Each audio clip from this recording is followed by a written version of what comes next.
Nessa unidade, nós já começamos a estudar, já estudamos também lá no início das primeiras apostilas, já foi falado sobre esse assunto, né? A relação entre o campo e a cidade, as conexões, né, que tem entre o campo e a cidade. Na página 25, os primeiros passos, você já utilizou algum meio de transporte representado na ilustração? Esse aqui, ó, o barco. Você já utilizou esse meio de transporte? Né? Se você já utilizou, qual foi a sensação, né, de estar utilizando isso para ir em algum lugar? A Pro já utilizou muito esse meio de transporte, né? No nosso aqui, no sul, para ir trabalhava numa cidade onde que tenha o bote que tinha que atravessar lá para o outro lado, né? E não tem ponte, então tinha que ser pelo bote, que na cidade de Laguna eles chamam, ou por balsa, né? Que de carro, que fazia esse trajeto, esse meio de transporte de pessoal. Muito bonito, lindo, maravilhoso, menos quando tinha muito vento, né? O famoso vento sul. Tá? Essa relação entre o campo e a cidade, pessoal, traz um livro aqui, o texto da apostila, na página 26, e vamos dar uma lida rápida aqui e uma breve explicação, tá? Campo e cidade são espaços que sempre estiveram conectados. Hoje, a maioria da população mundial vive em cidades, mas nem sempre foi assim. No Brasil, por exemplo, até meados da década de 1960, a população rural era maior que a urbana. A gente já falou sobre isso, vocês vão estar lembrados disso aqui, tá? Com a aceleração da urbanização e o crescimento das cidades, nas últimas décadas, a população urbana vem aumentando e a oferta de serviços diversificados, de comércio e de posto de trabalho em maior quantidade nas áreas urbanas, atrai parte significativa da população para as cidades. Por outro lado, as melhorias das condições de vida no campo estimulam a fixação da população na zona rural e até mesmo a migração de retorno. Isso é quando as pessoas voltam, né, para os municípios de origem em busca de mais qualidade de vida e da rotina calma. A mudança totalmente diferente, né? Quem vive nesse espaço urbano, rural, não tem comparação com a nossa vida aqui, né? Desde começando pela poluição, o movimento, e lá a vida pode ser até pacata, mas é uma vida calma, tranquila para todos, né? Acordar cedo, dormir mais cedo, poder plantar o que você come, né? Você fabricar a sua alimentação, né? Fazer o pão, tem todo um estilo de vida, plantar, né, para a subsistência, né, para a alimentação da família, tem todo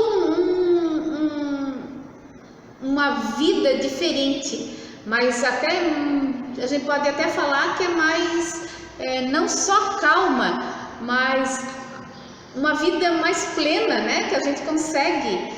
Aqui é bom no lado urbano porque tem movimento, a gente pode ir para um lugar, para outro, tudo é próximo, não nada é tão longe para estudar, para isso. Mas a Pro está falando em condições de vida saudável.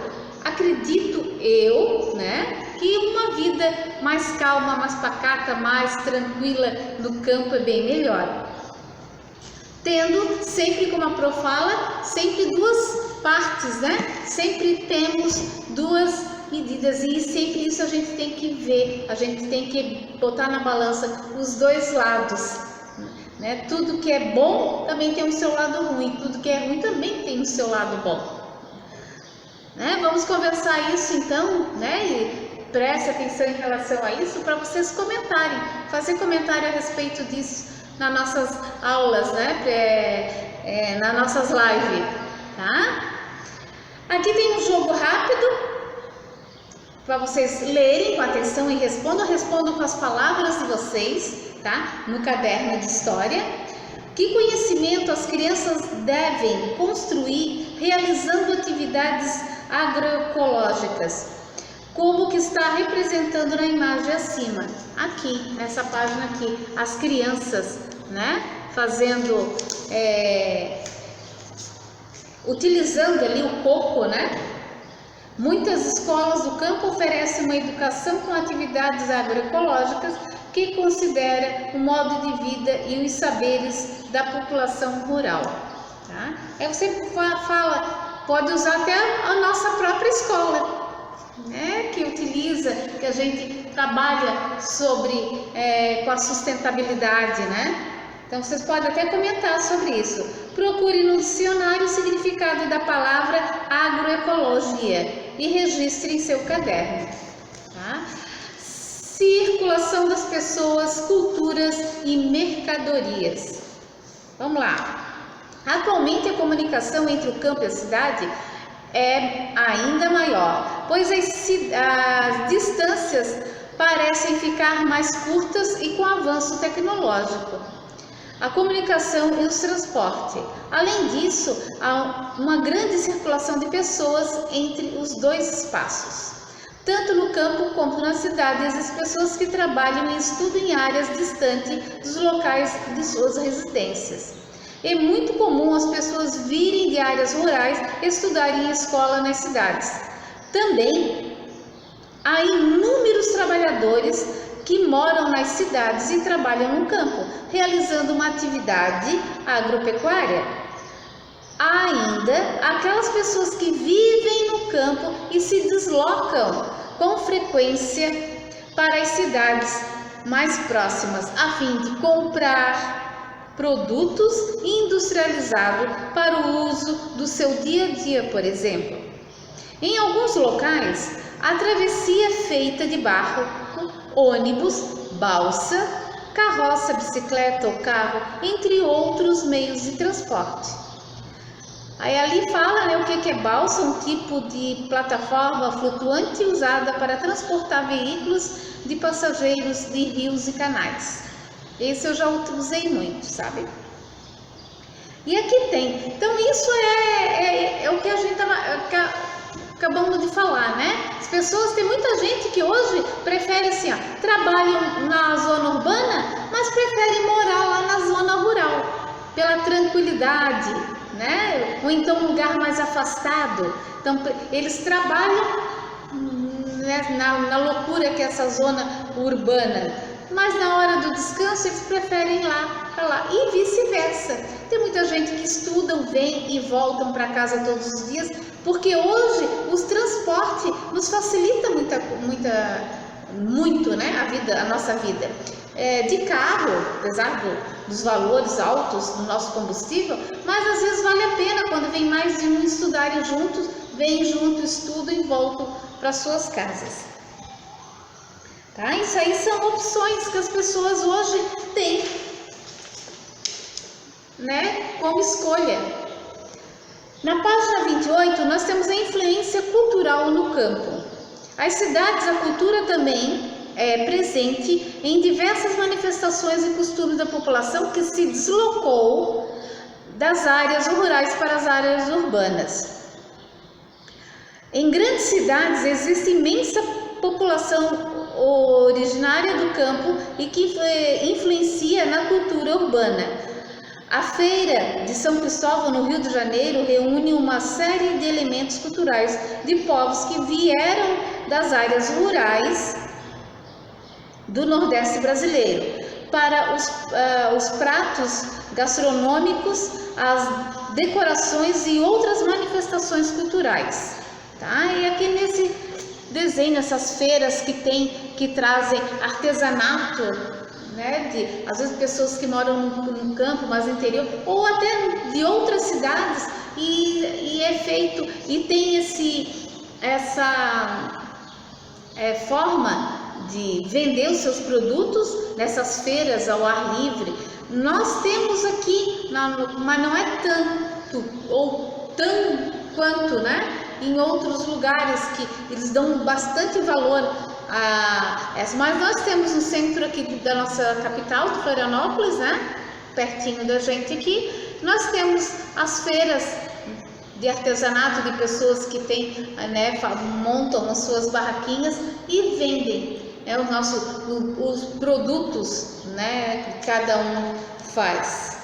Tem a influência rural também, essas festas,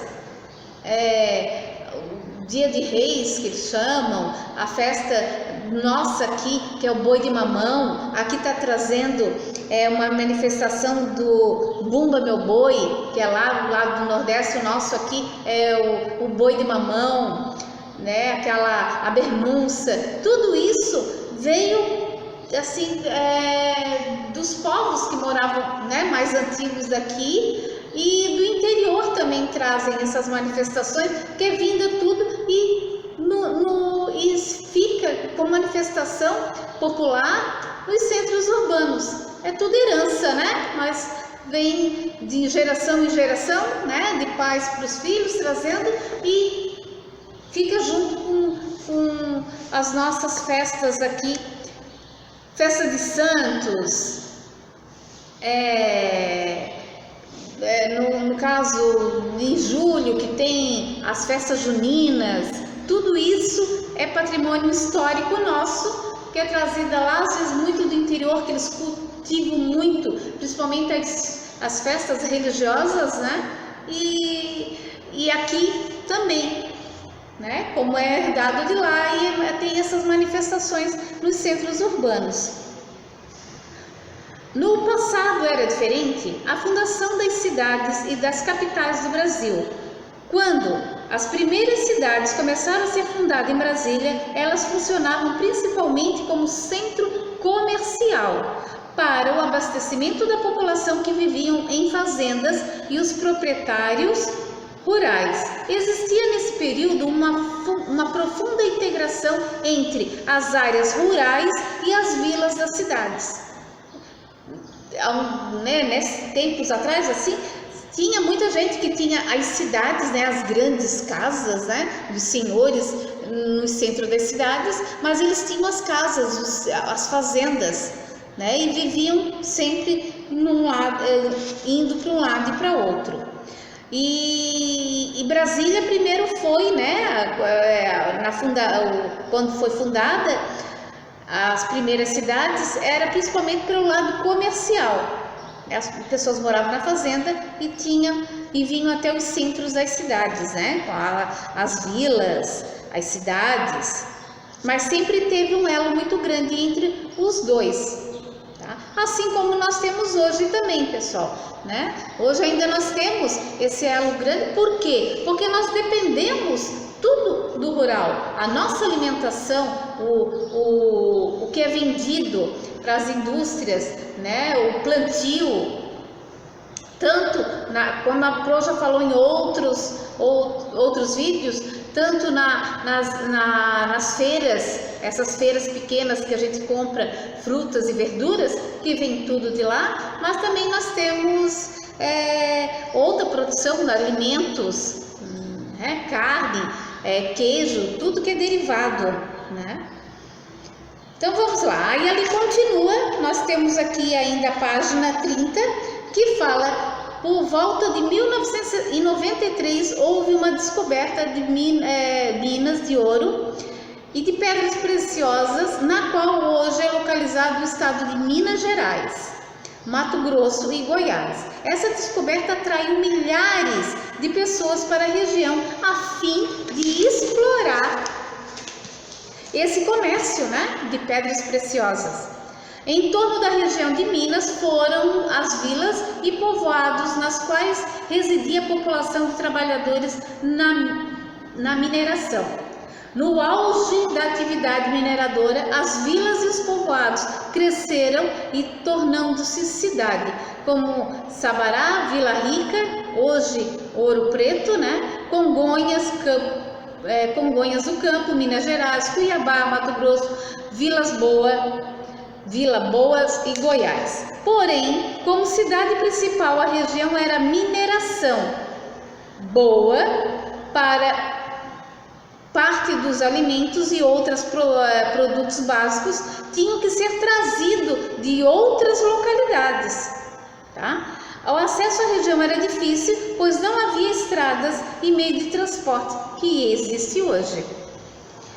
Aí as mulas foram usadas para os transportes de mercadoria, era utilizado aqui, tem a figura, né? Eles utilizavam muito as mulas para trazer e levar mercadorias. Não só mercadorias, como até notícias das cidades, né? O que estava acontecendo. Até mesmo isso também eles tinham, os mercadores que traziam a mercadoria também trazia notícia do que estava acontecendo, porque naquela época não tinha o que nós temos hoje, né? A tecnologia que num piscar de olho a gente está sabendo o que está acontecendo lá no outro lado do mundo, tá bom? Aí aqui temos um jogo rápido, né? Nessa parte que vocês vão responder. E esse pessoal, só para dar aqui, né, que usavam essas mulas, eram os tropeiros, que ajudavam a integrar as várias regiões da colônia. Eles levavam, aqui também está falando, ó, que eles também, além de mercadoria, eles levavam notícias, costumes e cultura do lugar de outro, do vasto território colonial. Então eles levavam tudo, eles eram novidade e era eles que traziam essa novidade. Aqui vocês vão ler essa página 31, tá? A transformação nos meios de comunicação. Leia essa página 31 daqui, tá? A fundação aqui, ó, os trabalhadores na construção de Brasília, tá trazendo aqui. Né? Aqui tem uma obra do século XIX pintada pelo Jean Debret, né? Retratando o cotidiano da cidade do Rio de Janeiro. Transformações no meio de comunicação. Hoje, como a coisa tanto mudou, né? Hoje eu estou falando com vocês, dando aula através de, utilizando aqui um vídeo através do celular, e vocês vão assistir em casa na hora que vocês quiserem, no momento que vocês quiserem, né? Totalmente diferente que antes aqui a gente acabou de ler, que antes a notícia era trazida pelos tropeiros que vinham de mula de um lado para outro para trazer notícias. Hoje, o nosso meio de comunicação é totalmente diferente. Antes começamos assim a utilização, depois foi pelo rádio, depois veio a televisão e foi vindo, né, os meios de comunicação até o que a gente tem hoje e que ninguém mais consegue viver sem, que é a internet, que é esse meio que nos faz comunicar, estar conectado, vocês comigo e eu com vocês em qualquer momento, tanto em aula online, nas lives como a gente tem. Hoje a gente consegue fazer isso. Imaginar que isso há séculos atrás aí nem imaginaria que poderia um dia acontecer esse tipo de coisa. Assim, ser tão desenvolvido, né? A tecnologia, o que a gente vê hoje, como a gente a vida de vocês hoje, crianças, como é, diferente do tempo da professora, dos avós de vocês, dos pais de vocês, era bem diferente. E hoje vocês têm essa grandiosidade que é a tecnologia, que nos faz ficar sempre conectado e aprendendo muito mais. Porque hoje nós temos, né, como aprender na escola, sim, e vocês aprenderem em casa de forma rápida, né, buscando ali pelos meios de comunicação, né, utilizando a internet, utilizando o Google, o computador, celular, tudo isso é diferente, é esse meio de comunicação que nós vivemos hoje. Nessa transformação que a todo momento, que cada ano vem novas novidades, coisas novas para nós, tá? E aqui vocês vão ler essa parte e vocês vão ler Em relação até o meio ambiente, a tecnologia no campo de hoje, que também é muito utilizado, desde os maquinários até os drones, para ver, né, como até vigia sobre quem tem plantação, criação de animais, tudo isso acontece no campo utilizando a tecnologia também. Para venda, né? Hoje eles tinham que sair, antes tinham que sair e vender no centro. Hoje, utilizando o meio de comunicação, o notebook, é fácil fazer as vendas do que é feito, do que é plantado. E consegue vender não só para o próprio próximo das fazendas, cidades mais distantes e até para fora, né? Vendendo, exportando os seus produtos. Tem a preservação ambiental também. Tudo isso nos faz e chama atenção para a sustentabilidade, né? O que nós precisamos, a gente precisa da natureza, precisamos. É utilizado a natureza para tudo, para plantar, para a criação de animais também. Mas também nós temos que preservá-lo, porque dela também precisa preservar a vida humana, né? Então é algo que a gente precisa prestar atenção muito em relação a isso. Vocês vão ler a página aqui para encerrar dessa preservação ambiental, né? A sociedade humana vem repensando cada vez mais em suas práticas. Antes não era totalmente sem pensar, se tinha um fazendeiro que queria colocar ali no local os seus bois, mandava tirar, cortar. Acontece infelizmente muito isso hoje, mas hoje muitas pessoas já têm uma maneira de pensar diferente dessas que a gente vê, né? O que acontece, né? Pensando mais no bem-estar de todos, preservando a natureza. Que bom que esses temas assim é colocado para a gente conversar a respeito, porque a gente para pensar um pouquinho que a natureza depende do ser humano e o ser humano é totalmente dependente da natureza, né? Todo ser vivo, a gente depende muito da natureza e cabe a nós, cabe a vocês, crianças, né? A turminha, preservá-la, cuidar dela. Fazer diferente do que um povo um tempo atrás fazíamos sem pensar, destruindo tudo. Tá bom, pessoal? Então vocês vão ler isso aqui, vão terminar e responder o final daqui da página da atividade de história, tá? Por enquanto é só, tá bom? Até a próxima aula. Beijo da Prof. Rita.